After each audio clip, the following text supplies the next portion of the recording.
ஈசன் புகழ் பேசிடவே நான் பிறந்தேனோ அதை பாசவினை சாரத்திலே ஏன் மறந்தேனோ ஈசன் புகழ் பேசிடவே நான் பிறந்தேனோ அதை பாசவினை சாரத்திலே ஏன் மறந்தேனோ ஆசைகளை வேஷங்களை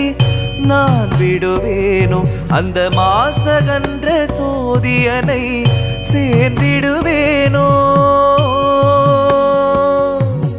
தூண்களில் ஆவான் படைத்தான் தூயவன் அவனே கழல் தேடி வரும் கண்களுக்கு தாயானவனே தூண்களில் ஆவான் படைத்தான் தூயவன் அவனே கடல் தேடி வரும் கண்களுக்கு தாயான